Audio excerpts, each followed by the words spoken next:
큰 기쁨의 소식, 큰 기쁨, Great Good News of Gospel이 되는 거죠. 정말 큰 기쁨, 이런 제목으로 은혜 말씀을 나누겠습니다. 이 코로나19 상황 속에서 큰 기쁨, 그러니까 너무 생소하죠. 이 기쁨이라는 단어가 낯설게 느껴지는 시대입니다.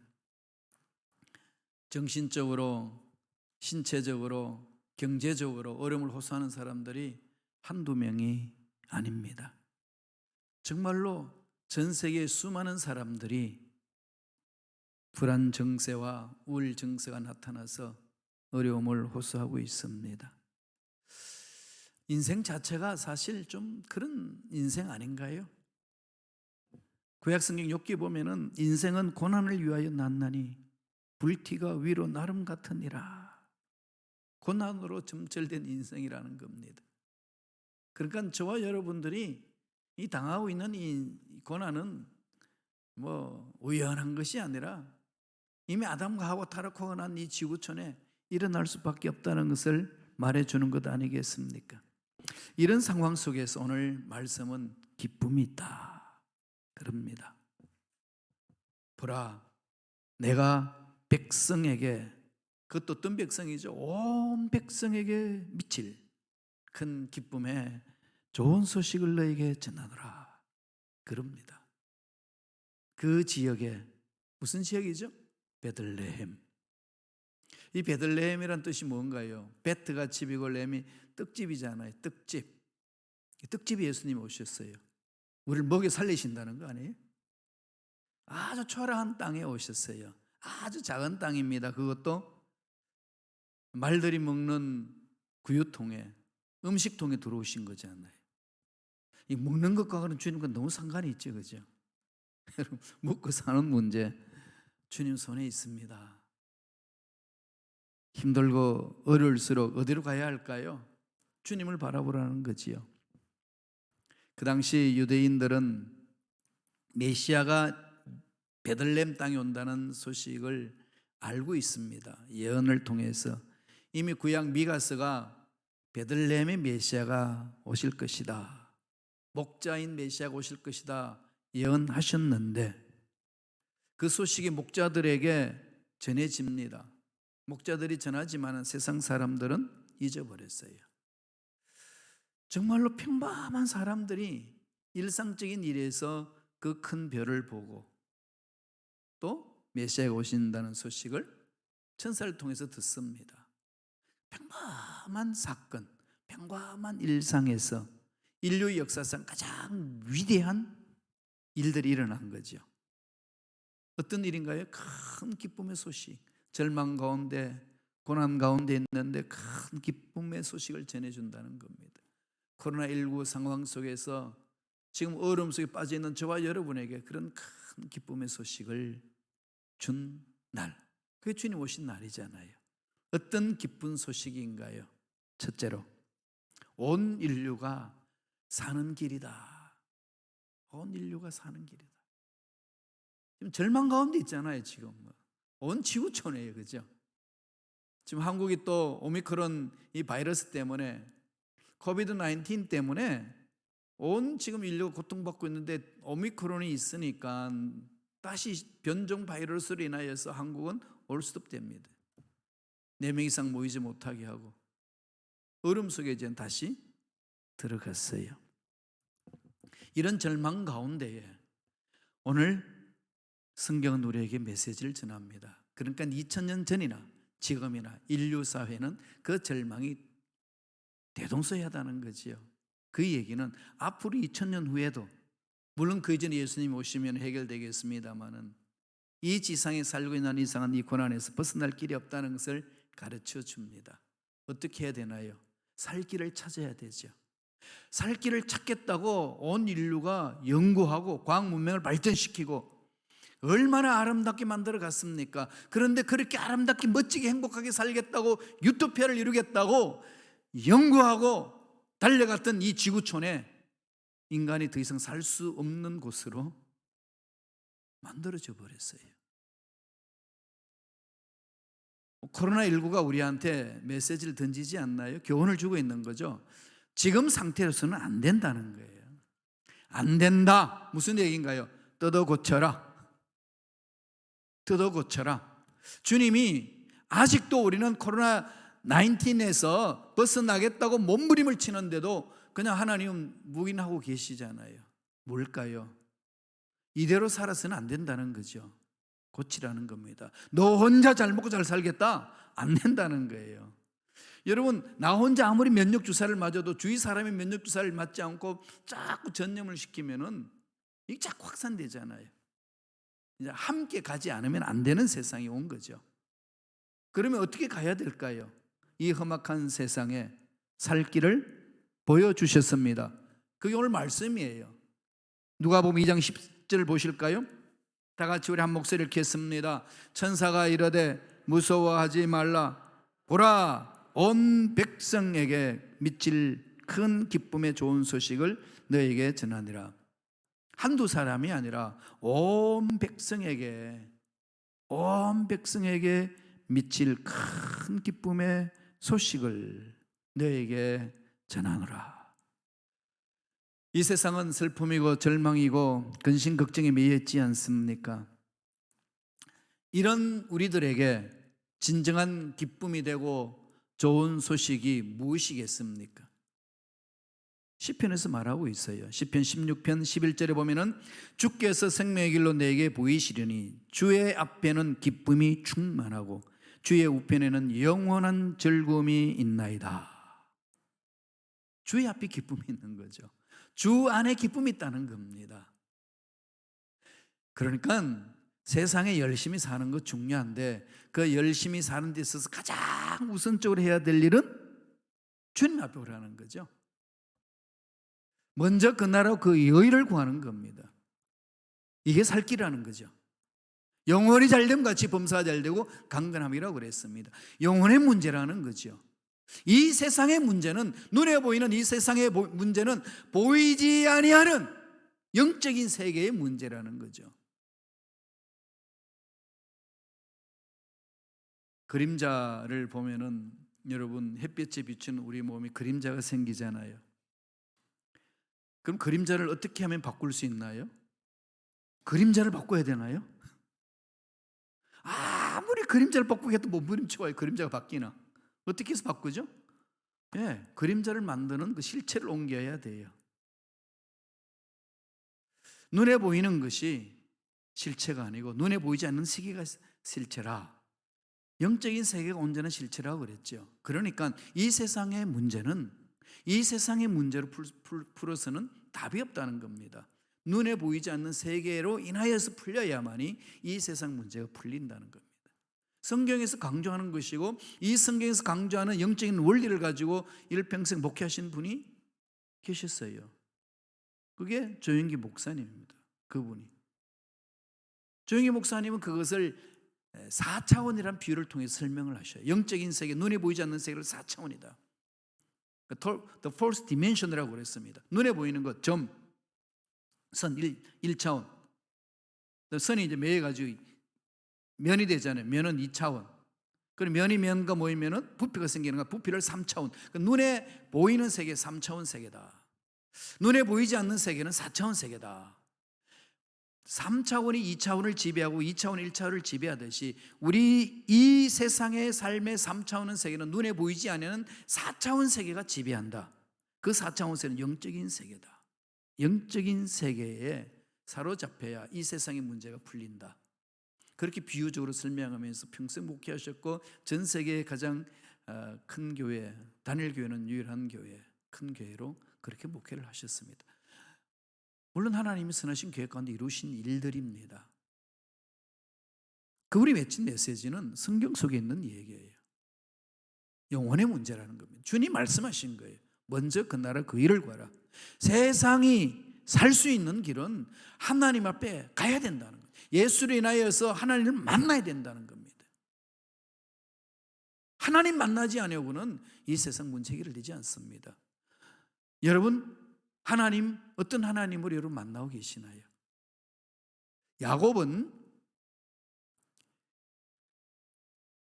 형의 축복을 빼앗고 도망가면서 기도했습니다. 할아버지 하나님, 아버지 하나님, 나를 지켜주시옵소서. 정말로 진정한 기도하는 것 같지만은 빠진 게 있지요. 야곱의 하나님이 없었습니다. 야곱의 하나님이 없으니까 지 마음대로 살았어요. 부도 얻었습니다. 풍성함을 누렸어요. 그리고 항상 해결하지 못한 원수 형과의 만남이 문제 있습니다. 갑니다. 만나러 가는데 잔깨가 발달돼 있잖아요. 하나님을 위해서 기도하는데도 형을 만나러 가는데 제일 먼저 뇌물부터 앞세우죠. 예, 짐승들 앞세우고 그 뒤에 누구 세웁니까? 종들 세우고. 종들 뒤에 누구 세우나요? 사랑하지만 덜 사랑하는 레아 가정을 세워놓고, 그리고 정말 사랑하는 여인 라헬은 제일 뒤에 세워놓고, 그리고 가장 비겁하게 야곱은 라헬 뒤에 숨어 있습니다. 치마폭에 쌓여서 여차하면 도망가려고. 하나님을 믿는 사람이 그렇게 살았어요. 왜 그랬을까요? 하나님 만난 체험이 없습니다. 야복강 나루트 이전에 야곱의 기도를 들어보세요. 절대로 야곱의 하나님을 외치지 않아요. 오늘 이런 그리스도인들이 너무 많아요. 그래서 형식적이 됩니다. 기도는 하는데 깊이 파고들어가지를 못하는 거예요. 영적 세계에 못 들어가는 겁니다. 이것도 고쳐야 되지 않나요? 언제 야곱이 바뀌죠? 야복강 나루트에서 하나님과 씨름하면서 만납니다. 그리고 하나님으로부터 복을 받습니다. 완전히 뒤집어지죠. 180도 뒤집어지는데, 그러면서 한도뼈가 골절상을 입고 쩔룩쩔룩 쩔면서 갑니다. 이미 야곱은 하나님과의 만남의 사건이 있으니까 세상에 보이는 것이 달라졌습니다. 형 앞에 그냥 가요. 아무 보호막도 없이. 그 얘기는 무슨 얘기일까요? 죽으면 죽으리라. 하나님이 내 인생 책임져 주시는 줄로 믿습니다. 가서요. 가니까 무슨 일이 일어납니까? 그냥 얼싸안고 그냥 화해장이 열려집니다. 하나님이 임재하는 곳이 그거예요. 그리고 나서 야곱이 기도할 때 아브라함의 하나님, 이삭의 하나님, 야곱의 하나님이라고 부르셨습니다. 나의 하나님이 있어요. 나의 하나님이 있으면 인생에 어떤 문제가 있단다 할지라도 그 문제 앞에 절망하지 않습니다. 그 하나님이 나를 만나셔서 그 하나님이 나를 풀어주신다는 거죠. 문제를. 그게 하나님 만난 자의 삶 아니겠습니까? 절망 가운데 빠져있는 인류에게 천사를 통해서 하나님 메시지를 전합니다. 메시아가 오신다. 온 백성에게 임할 기쁜 소식이 있느니라. 인류가 살아갈 길을 아는 거죠. 어디로 가야 될까요? 하나님 만나셔야 합니다. 예수님을 오심을 기다리는 이 절기잖아요. 이때 여러분 무엇을 기다리죠? 예수님이 인생의 주인이 되도록 기다리는 거예요. 그분이 오시면 풀린다는 거죠. 요한복음 15장 11절에 보면 내 기쁨이 너희 안에서 너희 기쁨을 충만하게 하려 함이라. 예수로 인하여서 기쁨을 누리는 자들입니다. 이게 우리의 신앙 삶 아니겠습니까? 기쁨을 잃어버리면 소망이 없습니다. 마지못해서 삽니다. 그런데 그러한 가운데 삶에도 불구하고 힘있게 살아갈 수 있도록 만들어주시는 하나님이 오늘 기쁜 소식을 전해주신 겁니다. 메시아를 만나라. 힘들고 어려운 이 상황 속에 예수님을 인생으로 주인으로 모셔드리고 예수로 인하여서 기쁨을 얻는 그런 문제를 해결받는 저와 여러분 되시기를 바랍니다. 두 번째로 어떤 소식인가요? 구원의 길을 연다는 거죠. 구원이 뭐죠? 죄로 인해서 영혼이 죽었는데 살아난다는 거죠. 영혼이 지옥으로서 살아야 되는데 예수로 인해서 영혼이 천국에서 산다는 겁니다. 누가복음 2장 11절 보세요. 다 같이 읽겠습니다. 오늘 다윗의 동네에 너희를 위하여 구주가 나셨으니 곧 그리스도 주시니라. 예수님이 우리 인생의 주인이 된다는 거죠. 구약의 성경 약속하신 대로 성취가 되었습니다. 마태복음 1장 21절에 보면은 아들을 낳으리니 이름을 예수라 하라. 이는 그가 자기 백성을 그들의 죄에서 구원할 자이심이라. 지금 세상에는 지식이 없어서 망하나요? 살아갈 수 있는 지식이 없어서 망할까요? 과학 문명이 발달하지 못해서 이 코로나 바이러스를 퇴치 못 시키는 건가요? 얼마나 그냥 이 지구를 어마어마하게 만들 수 있는 이 과학 문명이 발달되어 있지 않습니까? 그럼에도 불구하고 눈에 보이지 않는 바이러스에 의해서 속수무책이지 않습니까? 수만 명이 뭐예요? 수백만 명이 죽어가는 이 지구촌. 속수무책을 가만히 있다고 당한 건가요? 아닙니다. 잘 살아보세요. 이 지구촌을 멋지게 행복하게 만들어 보세요 하고 인간들이 연구하고 노력한 결과로 지금 우리가 얻고 있는 이 상황입니다. 그러니까 이 세상의 문제는 이 세상에 있는 것들로 인해서 풀어서 해결될 일이 없다는 거죠. 안 됩니다. 어디로 가야 될까요? 예수님을 만나서 구원의 길을 찾아야 합니다. 이 세상의 문제는 죄의 문제잖아요. 죄의 문제가 단절되면은 하나님과 나와는 관계가 그냥 합일이 됩니다. 하나님 어떤 분이죠? 죽은 자도 살리시고 없는 것도 있게 하신 하나님이십니다. 그분이 우리 인생을 책임져 주십니다. 힘드십니까? 어렵습니까? 하나님과 나의 관계가 어떤 단절이 있는지를 살펴보세요. 하나님과 만남이 있는 사람은 기쁨 없이 살지 못합니다. 사람이 마음에 기쁨이 있으면 얼굴에 그냥 기쁨이 확 오잖아요. 그죠? 고장나지 않고서는 얼굴이 환합니다. 여러분 주유소에 가서 차에다 기름을 넣으면은 계기판이 고장나지 않고서는 기름 딱 넣고 놓으면 계기판이 뭐가 없지요? 내 자동차의 기름은 만땅이다. 걔는 든든하죠. 그죠? 보이잖아요. 그것처럼 하나님을 만난 자의 마음에는 무슨 문제 앞에든 떨지 않습니다. 기쁨이 있어요. 죄에서 구원받았습니다. 영원한 저주에서 회복됐습니다.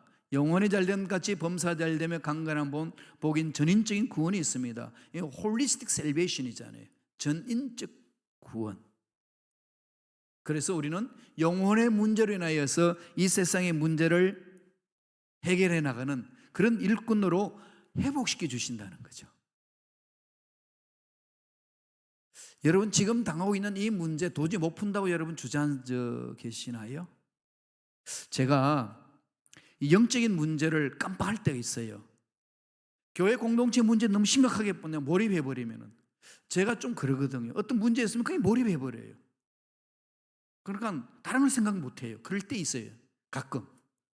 그게 몰입해버리면 이 문제 풀 수 있는 힘이 하나도 없더라고요. 그 답은 뭘까요? 절망이다. 안 되는구나. 그러면 제 입에서 뭐가 외칠까요? 하나님, 능력은 내가 무시하고 하나님, 제가 할 일은 여기까지입니다. 할 자를 보내주시옵소서. 이러고 있어요. 하나님 뭐라고 그럽니까? 정신 차려라. 여태껏 네가 네 힘으로 한 게 있냐? 순간적으로 그냥 그런 일이 일어나는 거죠. 영적인 역사는요 순간적이에요. 깜깜한 밤에 여러분 요새 전등을 켜면은 이렇게 전등 켠 그 자리부터 서서히 밝아지나요? 어떻게 되죠? 온 방이 밝아지잖아요. 하나님의 역사는요 순간입니다. 지금 도저히 안 된다는 그 문제 하나님 만지면 순간 해결되는 거예요. 세상 의술로도 고칠 수 없다는 그 병 30년 동안 난 병을 앓고 왔습니다. 하나님 뭐라고 그러시겠어요? 만지시면 해결되는 역사 일어나는 거 아니겠어요? 기다리면 되는 거죠. 우리는 그렇게 가는 거 아니겠습니까? 믿고 신비해요. 하나님을 믿고 간 자의 삶은 정말 신비롭습니다. 그러니까 주님이 이 땅에 오셔서 하시는 것은 절망 가운데 빠져서 저주 가운데 있는 저와 여러분들을 살려내시기 위해서 오셨다는 소식이에요. 그 소식을 받은 우리들이 절망 가운데서 허죽거린다면 그 예수님의 보혈의 능력은 어디 있을까요? 이건 우리들이 자신을 돌아봐야 합니다. 정말 내가 예수를 믿느냐? 내가 정말 하나님을 만났느냐? 점검해 보세요.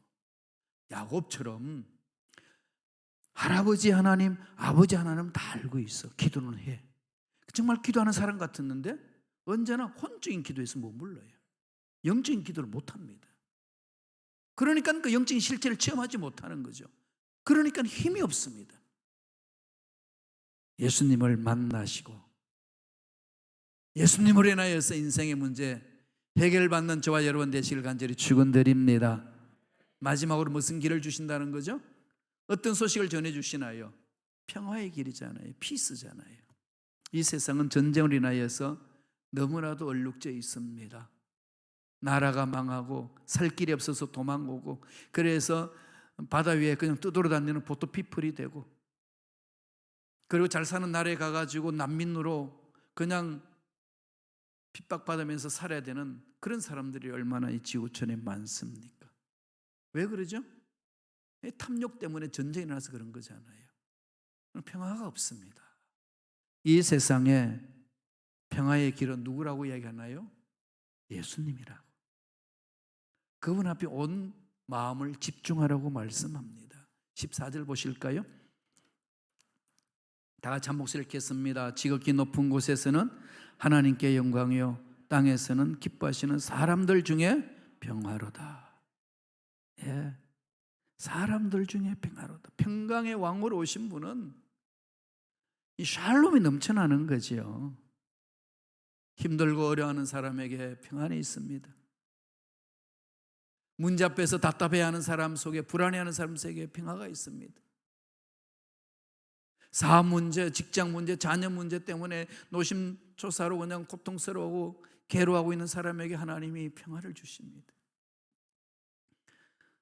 저도 가끔 은퇴하면 내가 뭘 먹고 사나 이거 생각할 때 있어요. 이 은퇴 준비를 잘한 사람은 제가 하는 얘기가 좀 우스운 얘기인데 저는 그걸 생각을 못했어요. 81년도부터 신앙을 해가지고 한 방향만 해서 달려왔어요. 40년 동안. 근데 우리 세대는 은퇴하고 난 이후에 무엇을 준비해야 된다는 것을 교육을 제대로 못 받았어요. 그냥 달려왔어요. 그냥 달려가면 되는 줄 알고. 그리고 우리의 노후 대책은 누군가요? 자식이잖아요. 자식이 우리 노후 대책이. 그래서 독일에서 제가 선전 광고를 봤는데 그 당시에 그 사람들도 자식이 노후 대책이라고 믿었어요.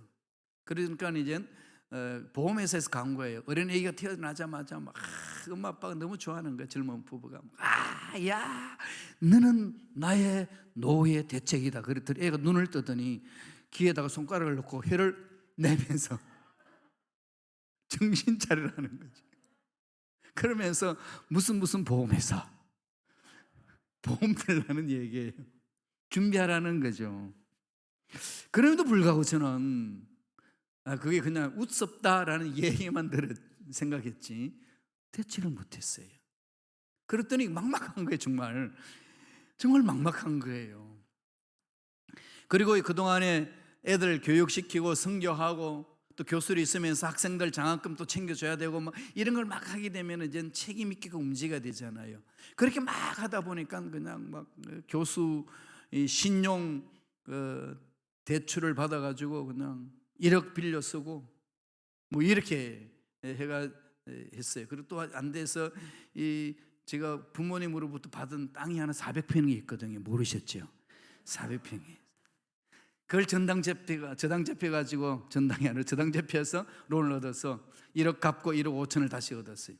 그래서 살다가 이렇게 보면서 또 이 선교하다 보면은 이제 시카고에 와서 또 일제일 이렇게 하잖아요. 왜냐하면은 이 북미 총회에 총회장 된다는 것은 교회에서 1년에 한 번씩 10,000불씩 기부를 해야 돼요. 그 다음에 또 우리 복지재단에 이사로 있으니까 복지재단에 이사로서 1년에 3,600불을 해야 돼요. 한 달에 300불이니까. 그럼 13,600불이 저한테 어깨에 주어져 있어요. 교회가 든든하면 이렇게 잘 섬겨주면 되는데 우리 교회가 든든하면 지방에도 섬겨주고 후원하고 총회도 후원하고 이러면 참 다 든든하게 할 수 있잖아요. 근데 우리가 그만큼 할 수 있는 힘이 없어요. 그러니 이제 그 몫은 누가 감당해야 되나요? 이제 제가 이제 몫을 감당하고 할 만큼 해나가는 거죠. 그래서 제가 도저히 이제 빚도 많고 해가지고 그 400평 땅을 정리를 했어요. 재작년에. 모르셨지요? 그러니까 그게 한 5억 정도 되더라고요. 와, 50만 불이 넘었어요. 큰 걸 했는데 빚 갚고, 그것도 누구한테 돈을 빌려선 8천만 불도 갚고, 다음에 이 농토니까 대한민국의 세금이 1억 2천이나 되더라고요. 1억 2천 주고, 그러니까 제 손에 쥐어진 거 이거저거 다 하니까 그 당시에는 7천 불이 남아요. 아니 7천만 원. 7천만 원도 또 이것저것 빼니까 5천만 원이 남고, 이렇게 진행하다 보니까 기껏해 남는 게 3천만 불 정도 내려와요. 그게 저의 전 재산이었어요. 그래서 이걸 가지고 어떻게 사나 라고 생각을 하니까 불안감이 올까요? 안 올까요? 보죠. 그러니까 이게 한탄스러운 거예요. 이 나이 때 동안 내가 뭐 했나? 저와 같이 다른 전공을 해서 박사학위 받아서 공부한 사람들은 사업도 해가지고 이렇게 막 좋은 집과 뭐 좋은 차와 다음에 또 저축도 엄청나게 해가지고 그냥 떵떵거리고 살아요. 그래서 비교하면 너무 초라한 거죠. 그 순간에 찾아오는 것은 절망입니다. 어떻게 극복하죠? 그걸 교회에다가 맡겨놓고 당신들 책임져 이럴 수 있나요? 여러분 책임지시겠어요? 다 도망가지. 못하잖아요. 그러니까 그것은 제가 책임져야 되는 거죠. 그럼 어디로 갑니까? 주님 앞에 가는 거죠. 하나님 뭐라고 그랬어요? 지극히 높은 곳에서는 하나님의 평강이요, 땅에서는 기뻐하시는 자들의 영광이요 평화로다. 샬롬을 주신다는 거죠. 하나님은 죽은 자도 살리시고 없는 것도 있게 하신 하나님이신데, 그 하나님이 내 인생을 책임지신다면은 하나님은 그 복의 통로를 나를 사용하셔서 채우신다. 이 결론이잖아요. 그러면 채움이 못한다는 것은 하나님과 나와의 그 통로에 막혔다는 거죠. 영적인 문제 아니겠어요? 하나님이 그 교훈을 던지시더라고요. 김 목사 정신 차려. 이건 세상 문제가 아니야. 네가 가는 길의 문제도 아니야. 교회 공동체 문제도 아니야. 나와 너와의 문제야. 이건 나와 하나님과의 문제뿐만 아니라 여러분도 하나님과의 관계의 문제 속에서 여러분 인생의 문제가 일어난다는 겁니다. 요한복음 14장 27절 보세요. 요한복음 14장 27절에 주님이 무슨 말씀을 주셨나요? 다 같이 읽어볼까요? 평안을 너희에게 끼치노니 곧 나의 평안을 너희에게 주노라. 내가 너희에게 주는 것은 세상이 주는 것 같지 아니하니라. 너희는 마음의 근심도 말고 두려워하지도 말라. 누가 명령하셨죠? 우주 만물을 창조하시고 온 인류를 살려내시는 주님이 명령하시기를 마음의 근심도 말고 두려워하지도 말라. 이 기쁜 소식을 이 세상에 전해주신 날이 주님 오신 날입니다. 그런 성탄절을 생각하면 선물을 받는 날 이게 아니고요, 마음에 주님이 주신 기쁜 소식을 받는 날, 주님이 내 인생의 주인 되는 날입니다. 고백하는 거예요. 주님이 인생의 주인 되면요, 노후 대책의 문제도 사후 대책, 사후 죽어서 삶의 문제도 해결됩니다. 이게 예수 믿는 자가 가질 수 있는 특권 아니겠습니까? 성탄 예배를 드리시면서 큰 기쁨의 소식이 뭔지 다시금 가슴판에 새기시기를 축원합니다. 오늘 주님이 살아계셔서 저와 여러분 모두에게 이 샬롬을 주시기 위하여 이 땅에 오셨습니다. 주님을 주인으로 모시며 승리하는 저와 여러분 되시길 간절히 축원드립니다. 기도하겠습니다. 하나님,